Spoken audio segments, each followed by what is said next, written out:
All right, we are ready. Welcome to the November 25th, 2019 Salina City Commission meeting.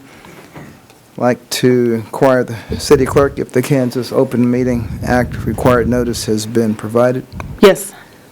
Thank you, and I call the meeting to order and ask for a roll call. Mayor Davis. Here. Commissioner Hay. Here. Commissioner Hodges. Commissioner Hoppick. Here. Commissioner Ryan. Here. Okay, all who are able, please stand for the Pledge of Allegiance and a moment of silence. I pledge allegiance to the flag of the United States of America and to the republic for which it stands, one nation under God, indivisible, with liberty and justice for all.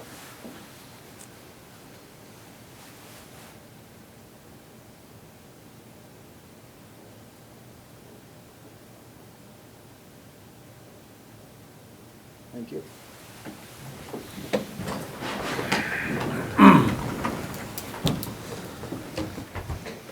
Looks like we will roll straight into the Citizens Forum. It's an opportunity for anyone to come to the podium to address an issue that's not on the agenda, and we ask that you limit your comments to 5 minutes. Deborah Corrales. I don't have anything to bring to you guys today, but I just wanted to read a few stories. On a dark night, a train engineer noticed something on the tracks ahead of him. A pit bull was frantically trying to drag a person off the tracks. The engineer slammed on his brakes, but he couldn't stop in time.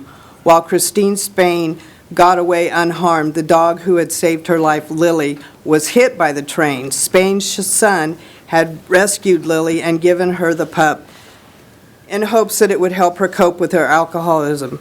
But on the night of the accident, Spain passed out on the tracks on her way home.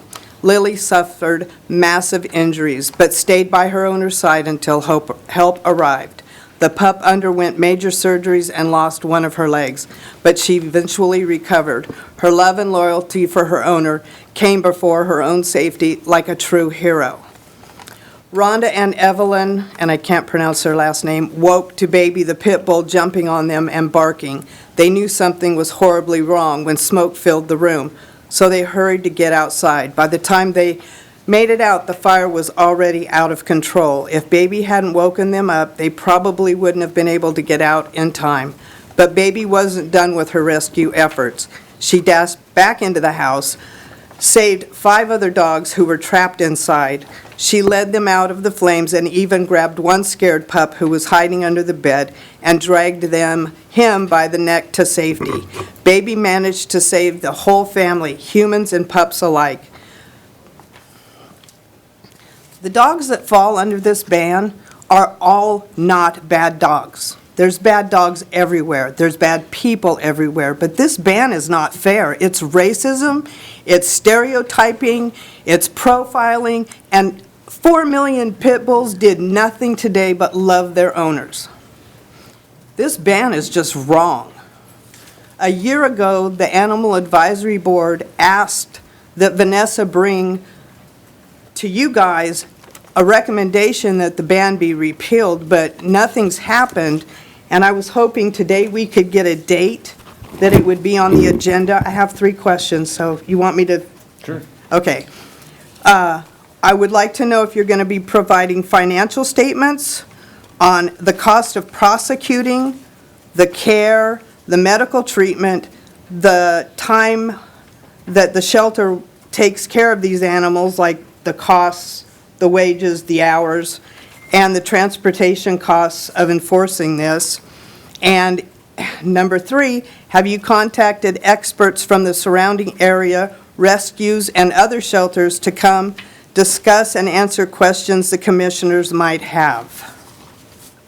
So with respect to date, I would acknowledge that the recommendation was made a while ago. We went through the staffing issues and then the hiring issues, and so we're now trying to staff it through. I don't have a date certain. I would tell you we had a number of priorities before it, everything from perimeter roads to baseball enterprises to, I'm forgetting one. So it's kind of okay. getting lined up in the queue, and we have a draft that we're circulating as staff. So I am trying to keep that moving.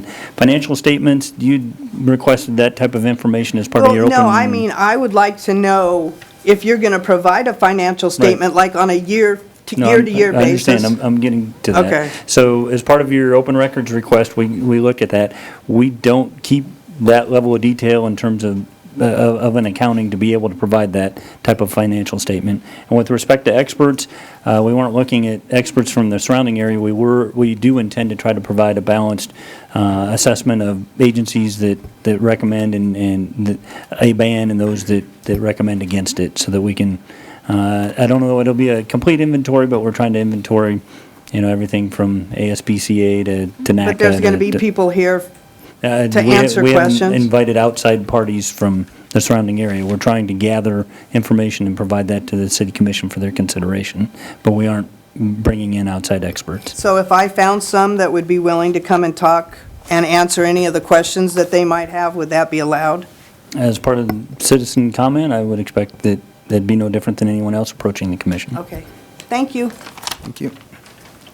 And Mike, we're going to try to have that, we're going to work the best to have it before the end of the year, is that we're still? I'm still trying to do that, yes. Okay. All right. Hello. Good afternoon. Jim Vent, 1115 Andrew Avenue, our First City. Got the tax bill this week, Saline County Real Estate Tax Statement. So as I read it here, line 2 is the county, percent increase 10.23. City, line 3, increase 7.91. So if you think that an 18% increase in 1 year is reasonable, rational, or sustainable, you are sadly mistaken. That's it.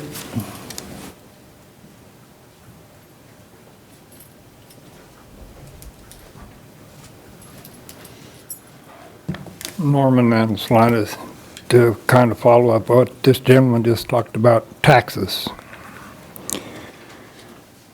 We look around the planet, you keep raising taxes. Do you see what the people are doing? They're revolting. They're protesting. We don't like you to raise our taxes.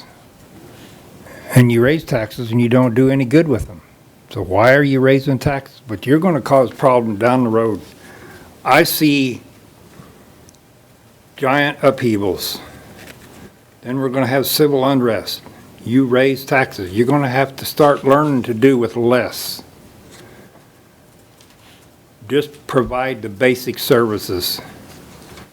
Conveniences, luxuries cost money, and the people don't want them. We don't need them.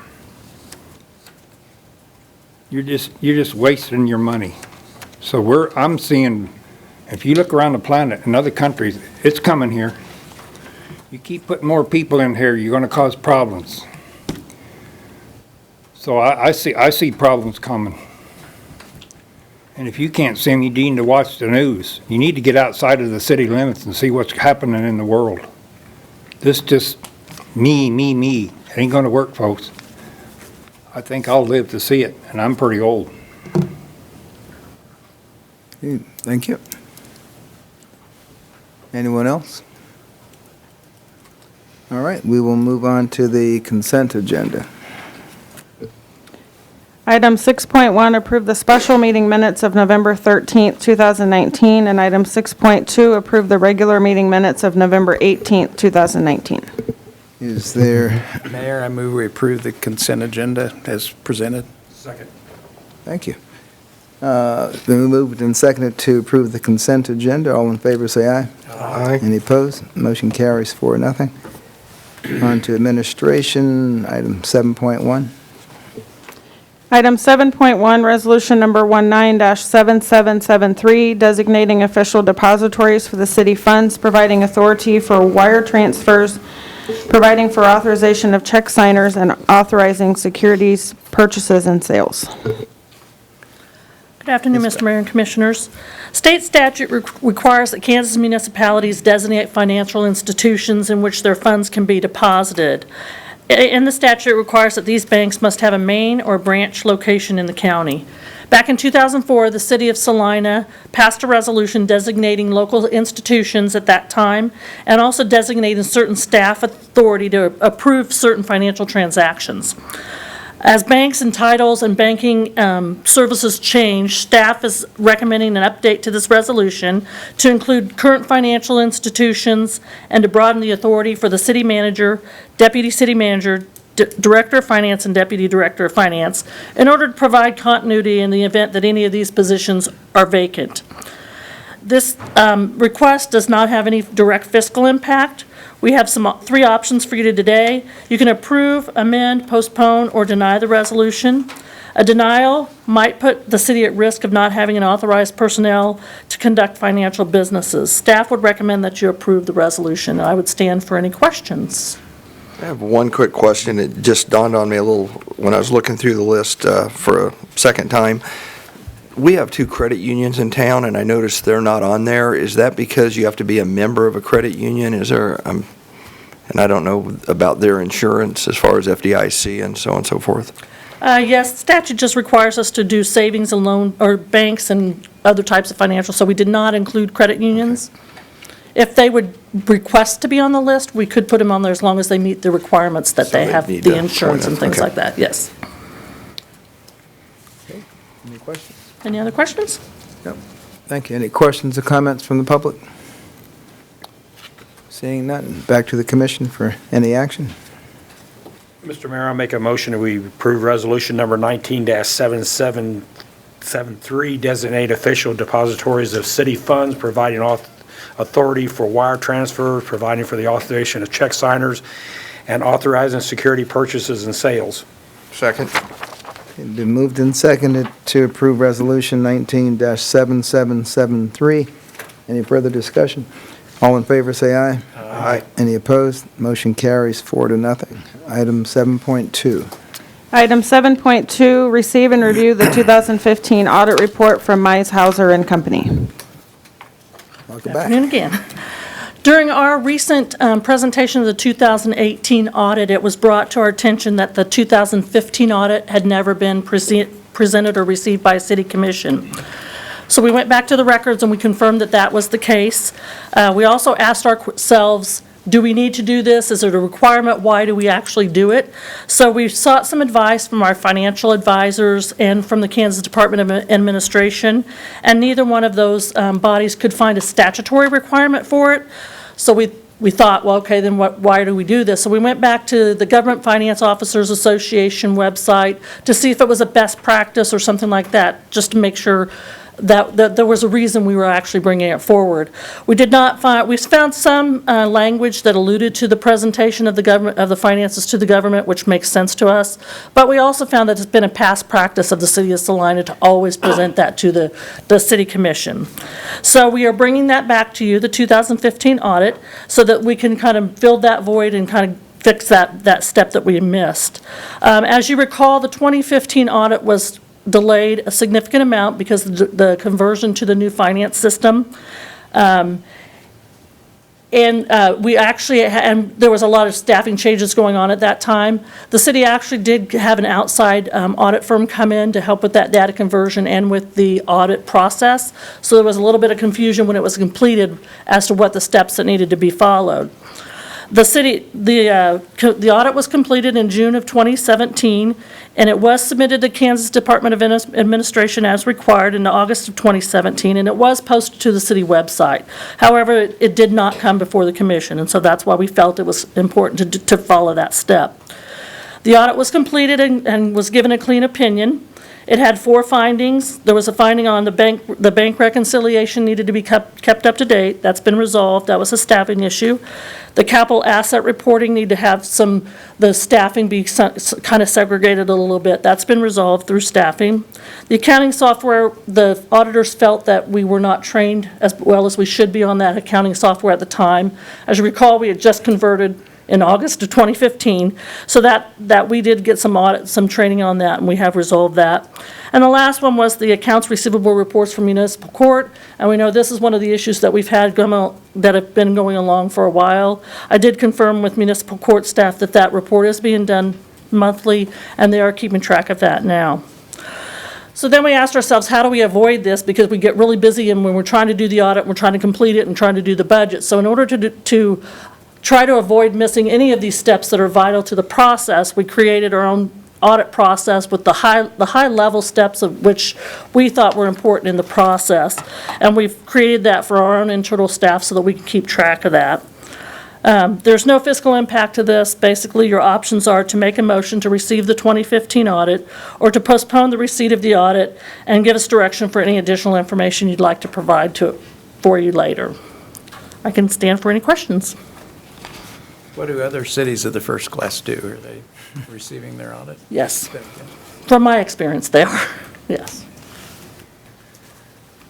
Debbie, I noticed on here that there were some dates, but we didn't actually have a date on there for presenting to the commission. I think it'd be beneficial if we at least had a target date that we put on our calendar every year. Okay. I mean, that way, if we miss that date, at least we know. You're aware of it? We're aware of it, Sure. and so is the finance department. Sure. I did have the fourth Thursday of June as a final report and findings presented to commission. It's about 5 or 6 lines from the bottom. It's a little tiny print, I was looking apologize. how these were over here. I missed that completely, Yeah. so, okay. Yeah. Yeah. Because what our anticipation is, our goal is to have it completed by the end of June, which is the deadline for submission for. To the state. Well, not to the state, but for our debt financing for star bonds, and also if we would ever want to apply for recognition through GFOA for an award, it's due by June 30th, so that's why we selected that last Okay. Thursday of June. Any other questions? Thank you. Any questions or comments from the public? Hearing none, move it back to the commission. Mayor, Mayor, go ahead. I move we receive the 2015 audit report from Mize Hauser and Company. Second. Been moved and seconded to receive the 2015 audit report from Mize Hauser and Company. Any further discussion? All in favor, say aye. Aye. Any opposed? Motion carries 4-0. Move on to 7.3. Item 7.3, award contract for installation of LED lighting on various park shelters and restrooms. Good afternoon. How you doing? Good afternoon, Mayors, Commissioners. The structures in our park system include shelters and restrooms that are for the community to enjoy and use for birthday parties, reunions, tournaments, family gatherings. On July 23rd of 2018, City Commission approved the Parks and Recreation Master Plan, and on August 19th of this year, showed support and guidance for addressing projects on the master plan. With that approval and support, park staff have been identifying key projects to address on the priority list. Today, we ask for approval of the third project on the priority list to upgrade electrical service and convert lights to LED in those public shelters and bathrooms. The scope of the work included in this project is to replace outdated and inefficient existing lighting with new LED fixtures for 10 of our park structures. Additionally, lighting controls will be addressed by removing old light switches and old photocells for the new motion sensors that operate from dusk till dawn. According to the federal government energy website Energy Star, LED bulbs produce illumination 90% more efficiently than traditional incandescent bulbs.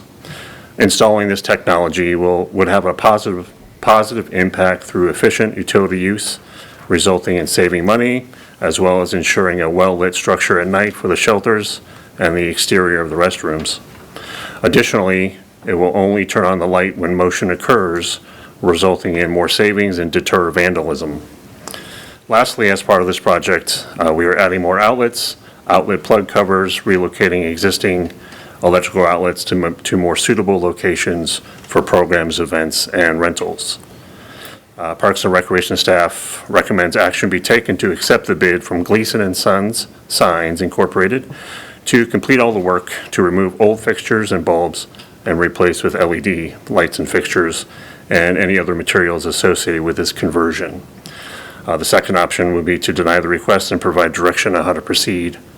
At this time, myself and Rick Martin, Park Superintendent, would answer any questions that you may have. Any questions? I've just got a couple, or at least one. The vandalism in the parks, is it still on the rise, or have we pretty well got that under control? I know setting on the Park and Rec Board that it seemed like every single time that we would show up at the meeting, we had a new list of the parks and the restrooms and the fields have been vandalized, and I was wondering if is any of that curtailed, and you really think that putting these LED lights in is going to help some? It's very cyclic on vandalism. Naturally, we see a little bit more during the summer when kids are out of school. I think this will. We, just through our operations budget, we put some LED lights in Indian Rock in the little shelter and bathroom. We switched that out, and we have the dawn to dusk motion sensor there. We also did one at Centennial Park in the kind of octagon-looking shelter over there, and we've seen a decrease in vandalism there. That particular facility didn't have any lights at all prior, so just having that has helped. And talking to a few of the officers with PD, they said that it's kind of a good indicator. Now they know that if the light's on, motion has been sensed, and maybe something's going on there. So we think we're kind of killing two birds with one stone in this regard. And then by doing more of the shelters and more of the bathrooms, I think we'll start to see more benefits with that as well. Thank you. Thank you. Any questions, comments from the public? All right. Well, any action to be taken? Mayor Davis, I move we accept the bid from Gleason & Son Signs, Inc. to complete all work to remove old light fixtures and bulbs and replace with LED lights and fixtures and other materials associated with the conversion. Second. All right, it's been moved and seconded to accept the bid from Gleason & Son Signs. That's for $18,223 to complete the work as described. All in favor, say aye. Aye. Any opposed? Motion carries 4-0. 7.4. Item 7.4, award contract for installation of standing seam metal roofs on various park shelters and restrooms. Good afternoon again. Floor is yours. Again, last year, in 2018, City Commission approved the master plan. This year, we showed support and guidance for that. And another key project was identified as something would like to move forward on. We are asking for approval to partially complete the first project on the priority list to replace shingles with metal roofing materials on 15 of our park structures. The scope of work included is to replace the shingle and sheathed roofs and all associated materials that are in poor condition because of age, wind damage, and vandalism, and replacing them with a standing seam metal roof that has an anticipated lifespan of 50 years. We recommend action to be taken to accept the bid from Midwest Siding to complete all work to remove the old roofs and replace with standing seam metal roofs. Again, the second option would be to deny the request and give staff direction. Again, I'm here for any questions, and also Rick Martin with our park superintendent. Any questions? And the 50-year warranty, does that include what, fading, chipping? What does that actually cover as far as the warranty on the roof? That includes any and all materials associated with the roof. Is that right, Rick? Warping, anything? Hail damage? I believe so. Yeah, I was just, Wouldn't think so. I wouldn't think so either. I was just, didn't know how strong it was. Where do falling tree limbs fall in terms of that? I'd have to That defer to we just Rick have again. insurance to cover that? Insurance.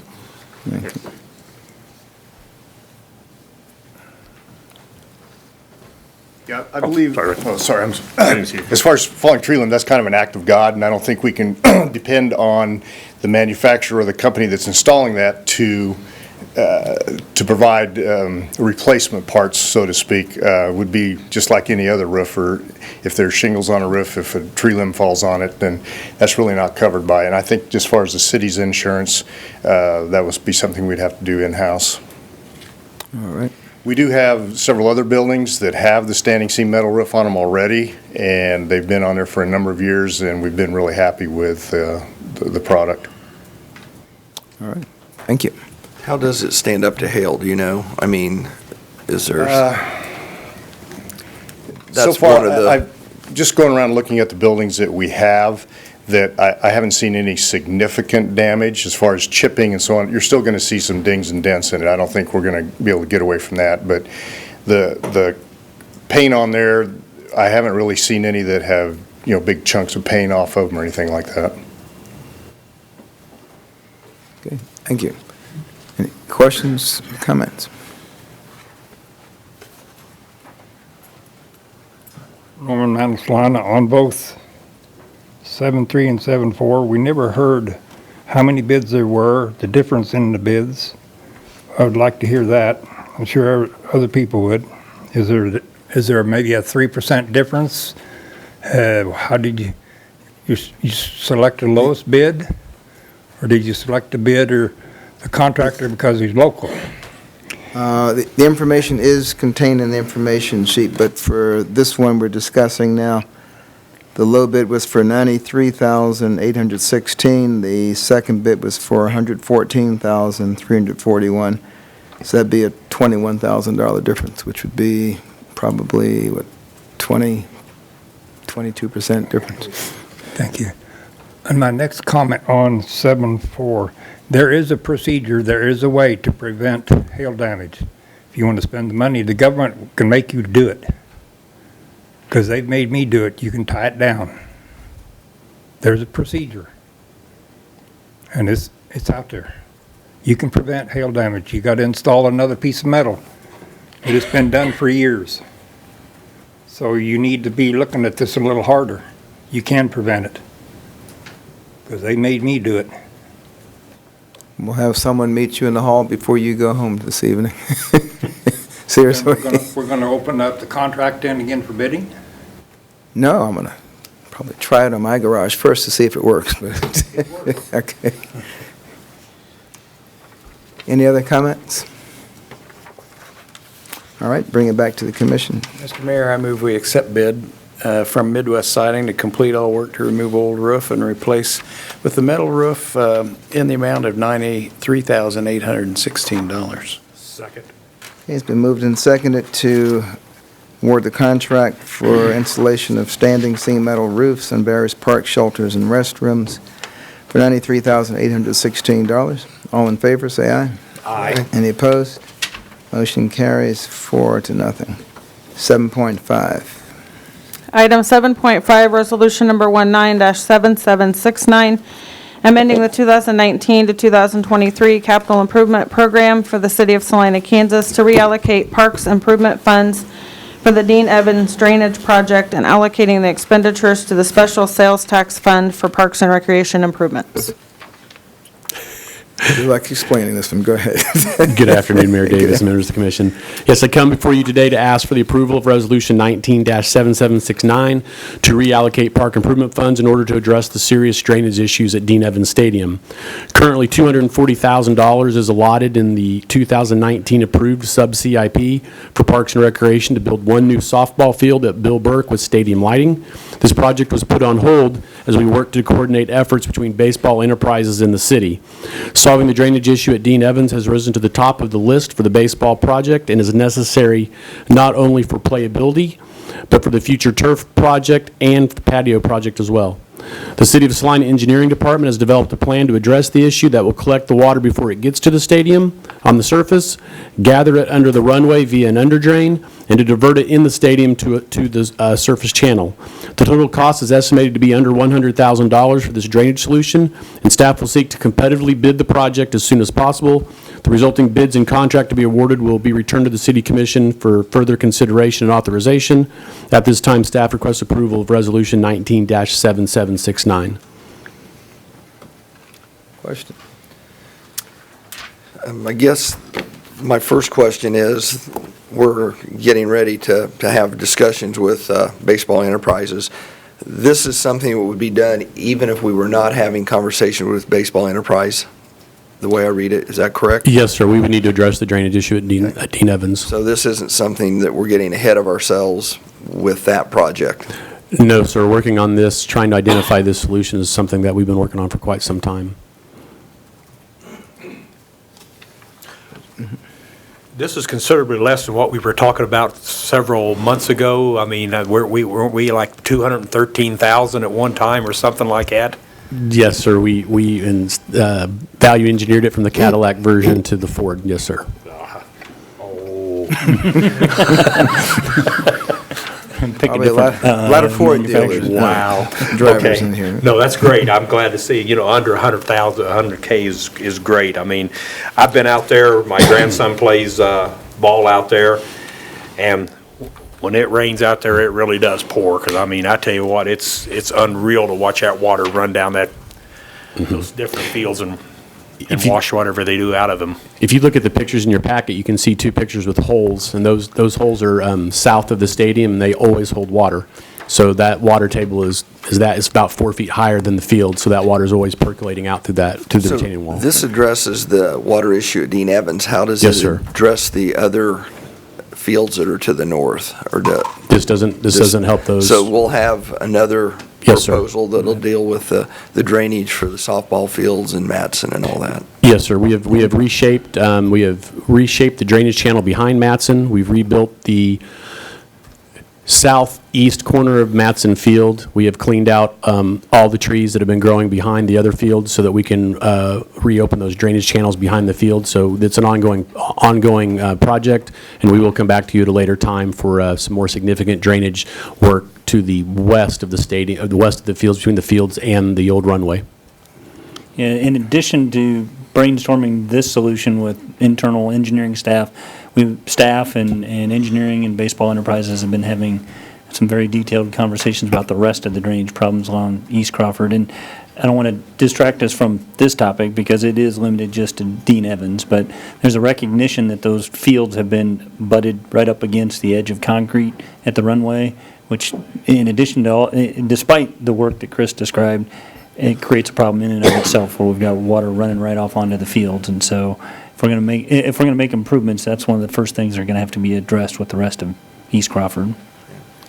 Yeah, I think East Crawford was a great idea and a use of some ground, but, runways are crowned for one reason, and that's to run water off, and so that's part of our issue, so. Now, will this settle the issue of water table, water coming up into the dugout? I understand some of that was not coming down the runway, but coming up from below. As part of the, there's three different things that are going to go on. It's going to be a drainage channel to catch the water on the surface, and then the under drain should catch most of that water that's going under the runway. Staff made an attempt to address this several years ago, and the under drains that were put in just weren't deep enough. So this should solve that problem, sir.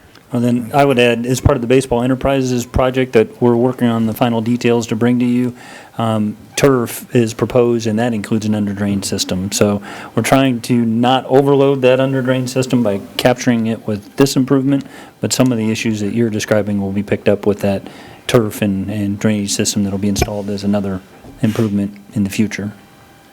Okay. Thank you. Thank you. Any questions, comments, concerns from the public? Bring it back to the commission. Mr. Mayor, I move we approve resolution number 197769, amending the 2019-2023 capital improvement program for the city of Salina, Kansas to allocate parks improvement funds for the Dean Evans Drainage Project and allocating the expenditures to the special sales tax fund for parks and recreation improvements. Second. Been moved and seconded to approve resolution 19-7769. This is just to reallocate just a certain amount, not the entire 240,000? Correct. The anticipated project budget's $100,000. This will give us enough authorization to proceed to bid, and then we'll come back to you with hard numbers once we put it out to bid. So in the event that it breaks a little over 100,000, we can take up that discrepancy, but it's not intended to reallocate the full 240. And we don't need to address the other 140,000 now? No, we're not at this time. All right. All in favor of approving resolution 19-7769, say aye. Aye. Any opposed? Motion carries 4-0. Thank you. Development business, 8.1.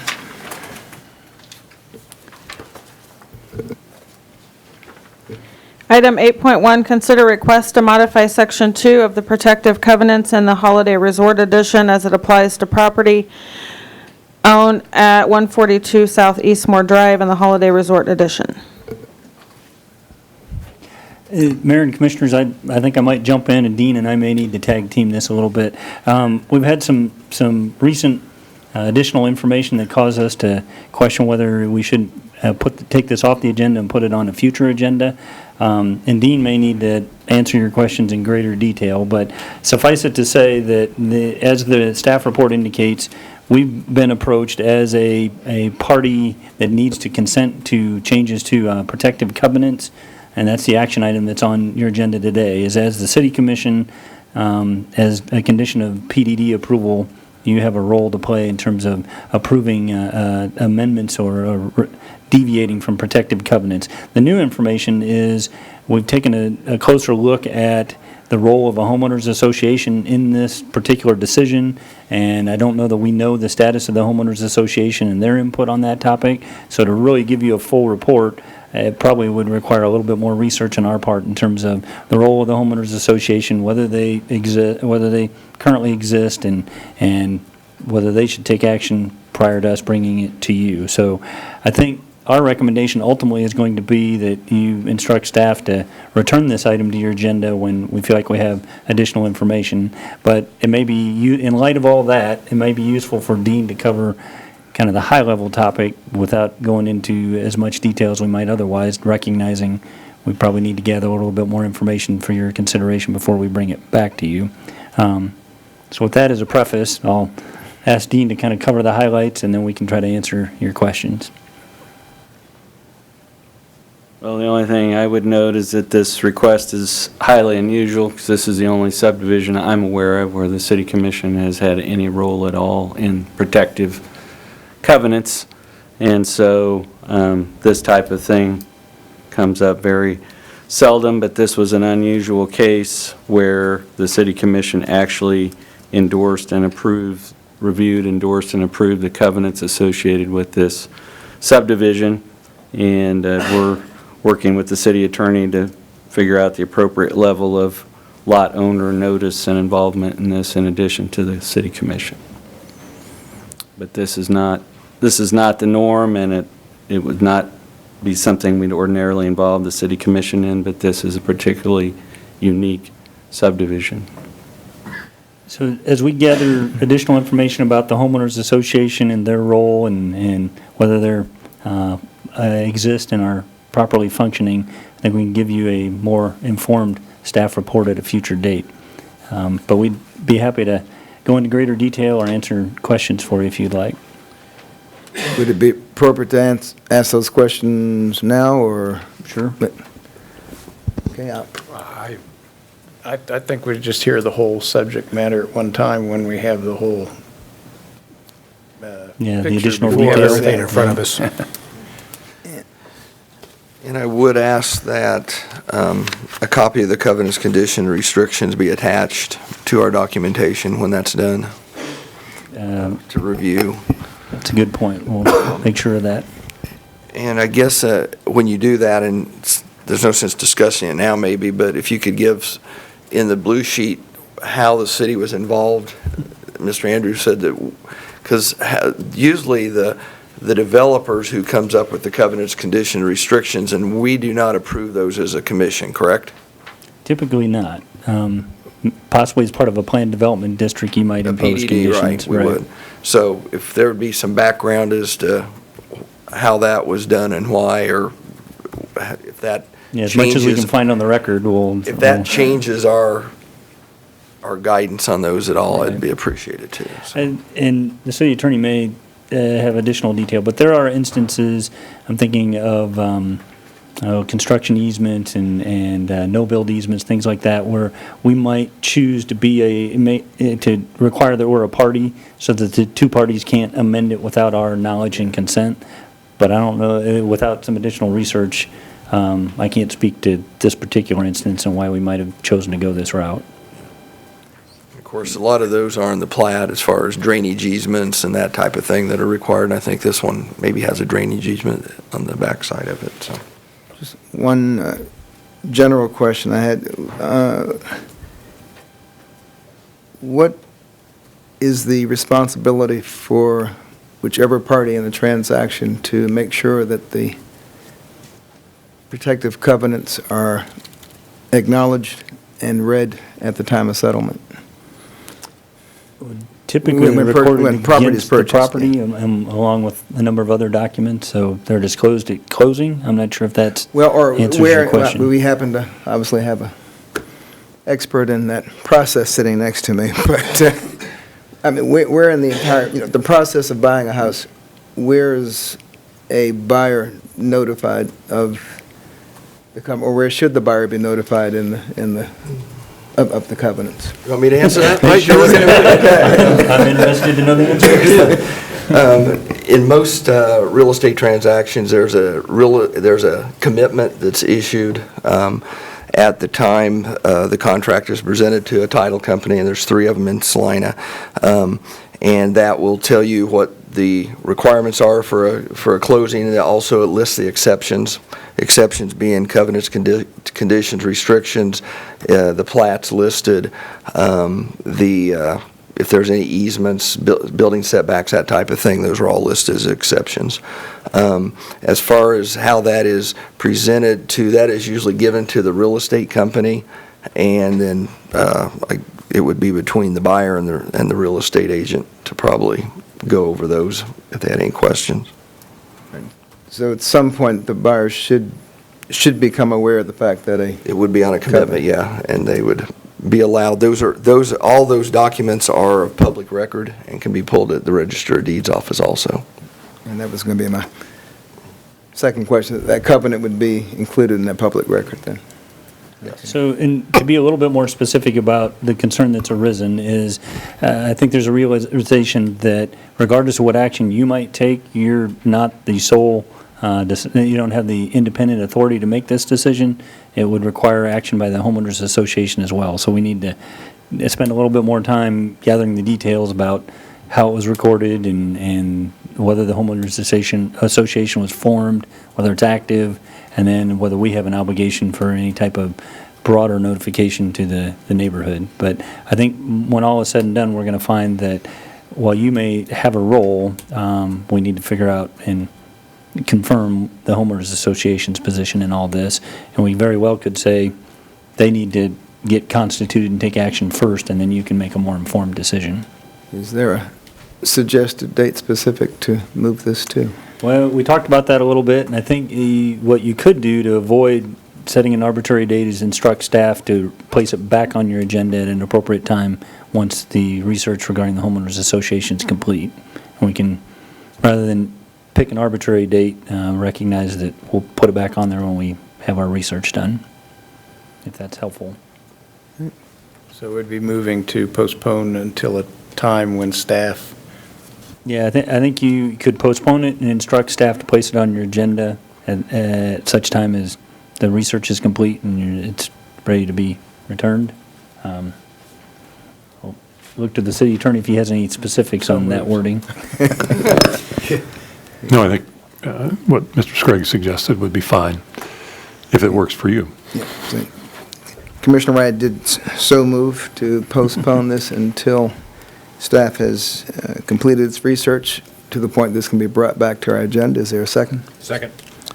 Been moved and seconded to postpone this until staff has completed its investigation. All in favor, say aye. Aye. Any opposed? Motion carries 4-0. Thank you.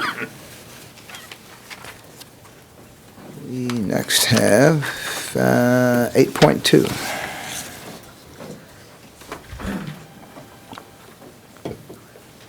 Item 8.2, amended application number Z19-5A, requesting amendment of sections 42-503 and 42-504 of Salina's sign regulations to clarify what types of signs are and are not allowed in the public right-of-way. 8.2A, first reading ordinance number 19-11020. Mr. Andrew, thank you. Thank you, Mayor and Commissioners. The goal of this text amendment overall was to try to maintain the general prohibition on placing signs in the public right-of-way, while also carving out content-neutral exceptions for certain types of signs where there might be a public need or benefit. So this was presented to you with the Planning Commission's recommendation on the 21st of October, and we identified 8 exceptions to the general prohibition on placing signs in the public right-of-way. And after our presentation, you voted 3-2 to send this back to the Planning Commission for reconsideration. And you had some specific things that you wanted them to look at, whether they had considered regulating the location of signs based on the street classification instead of the adjacent zoning district classification, whether they had looked at limiting placement of signs on bus benches to the benches only and not other facilities, and whether the code could be amended to require such signs to be oriented to face the abutting street. You also asked for the Planning Commission to receive and consider additional input from representatives of OCCK. So the Planning Commission conducted a hearing on this on November 5th at your request. They did look at regulating bus stop signage based on street classification instead of the zoning that's adjacent to it. They also discussed limiting signage to benches only and requiring signs to be placed on benches to face the street. They voted to amend their original recommendation, and they recommended that advertising signs be limited to bus stop benches only, that they be installed so that they face the street, and that they be limited to locations that are located on arterial streets. And that resulted in 111 of the 178 bus stop locations being eligible for advertising signs. We would also note that at the meeting, the representatives of OCCK indicated that they were going to suspend their advertising program at this time, but we felt it was still beneficial to have these rules codified so that if in the future that program is revived, that we have ground rules in effect. So this is the information that was provided. Dustin, if you could go to the next page. This was the breakdown. These are the left-hand column. Those are all arterial streets. Those are the arterial streets in the city of Salina that have bus stop locations. And regardless of whether they're residential or commercial, there's 111 of the 178 bus stops within the city of Salina are located on arterial streets. So that was their revised recommendation. I think we also have a functional street classification map, Dustin, that shows, this is just from a visual point of view, this map shows which streets in the city are classified as arterials and which are classified as minor arterials or collectors, and so the red lines there indicate the major arterial streets.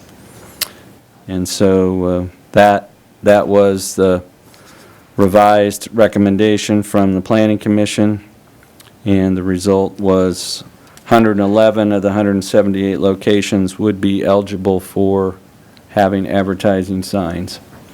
And they also included that signs are limited to benches only, not on shelters, and the signs have to be placed so that they face towards the street. So with that, I'd be open to any questions that you have about that particular exception or any of the other exceptions in the report. We do have some photographs that illustrate the various types of signs that are being discussed.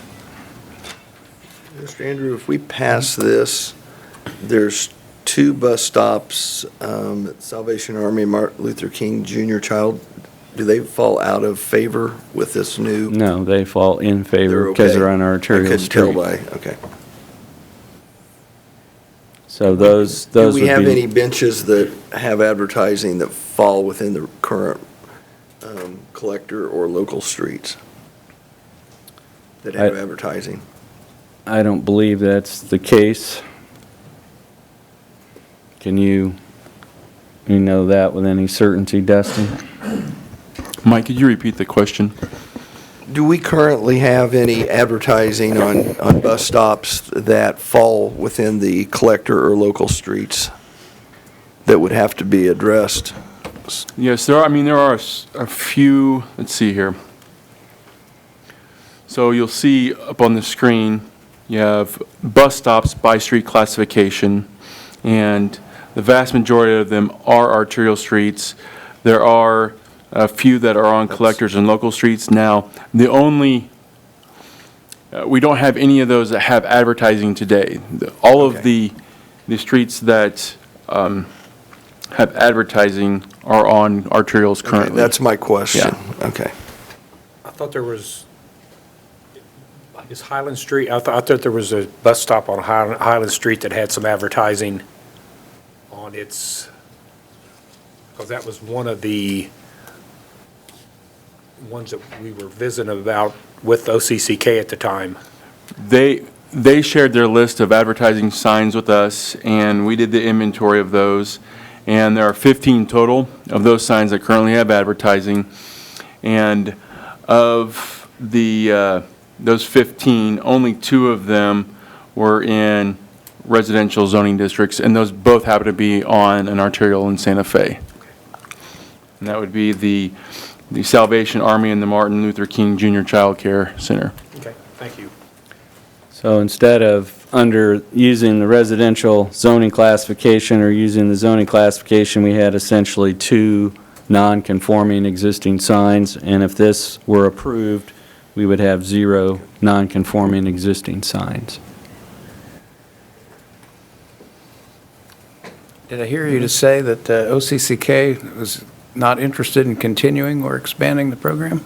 Did they give They reasons why? reported to the Planning Commission that they had internal discussions, and they decided that it was that the administration, the maintenance, the solicitation, all of that, they were not getting the revenue from that proportionate to their efforts and for both soliciting and maintaining the signs.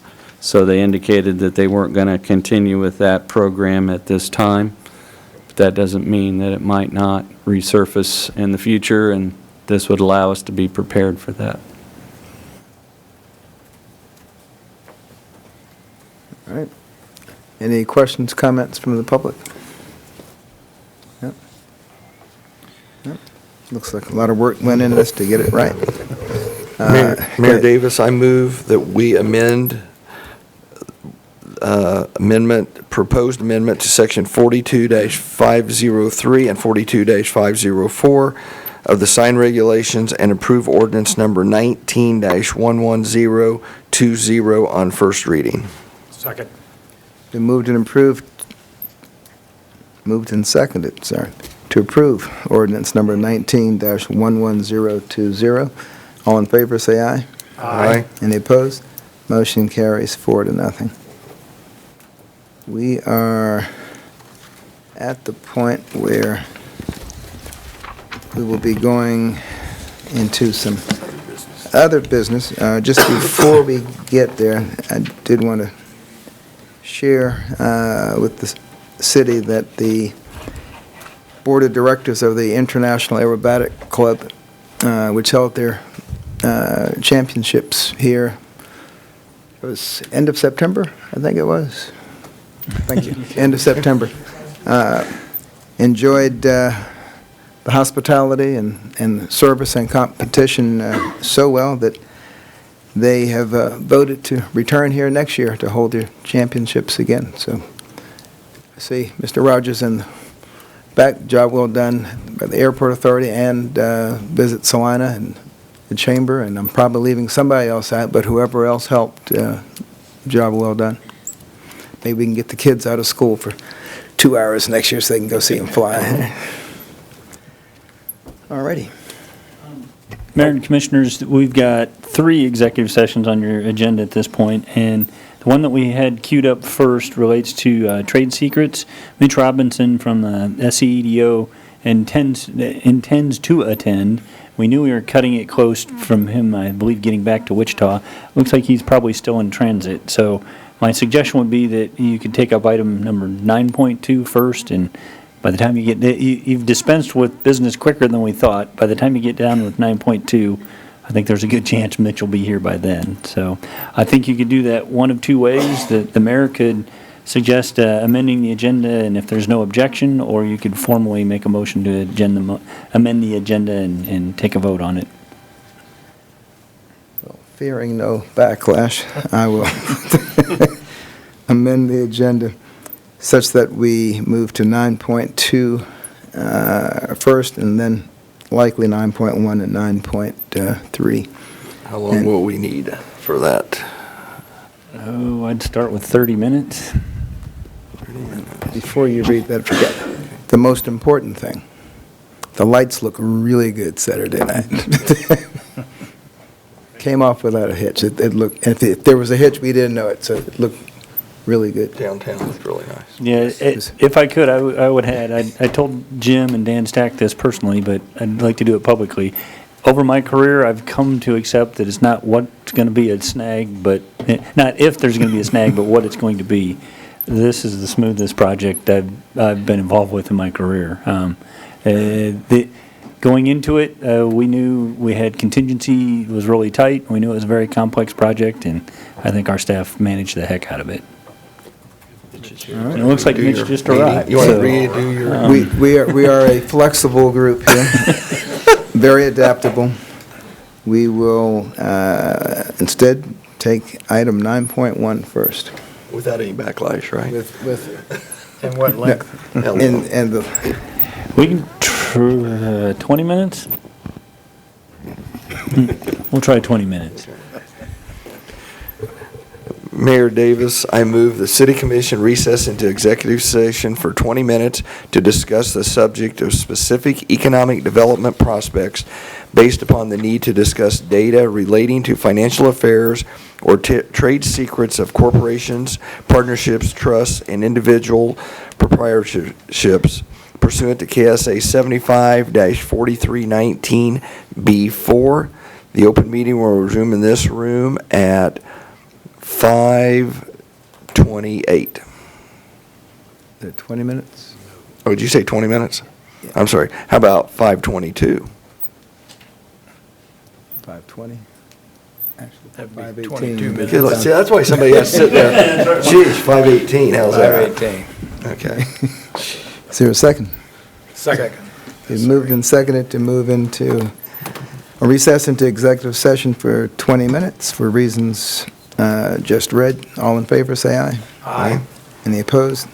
Motion carries 4-0. We're in executive session for 20 minutes. And we do not expect any public figured the action time. associated with this. You do No not. public action is anticipated.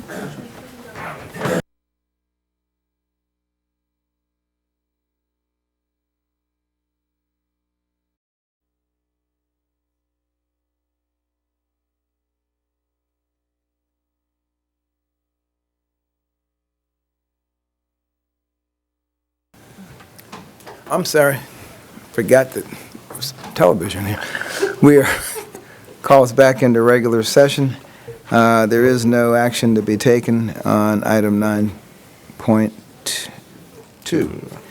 We're ready to move to 9.3, for which there'll be no action publicly afterwards.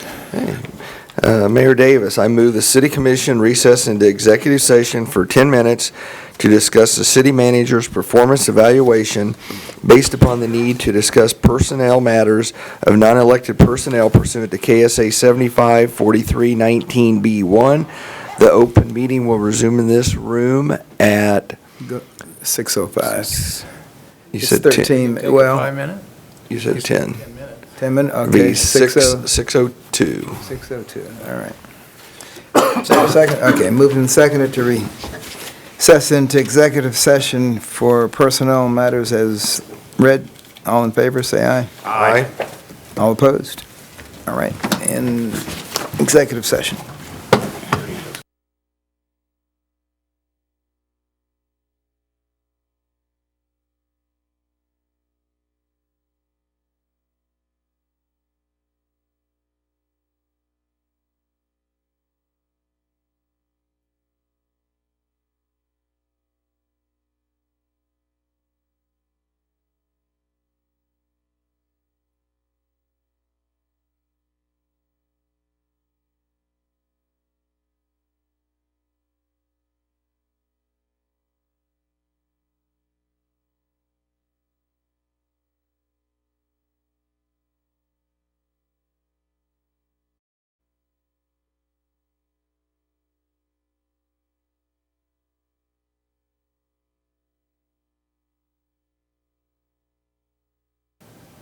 All right, back into regular session. 9.3 was personnel matters, so there's no action to be taken publicly. Entertain a motion to adjourn. So moved. Second? That sounds unanimous. Good evening. Thank you.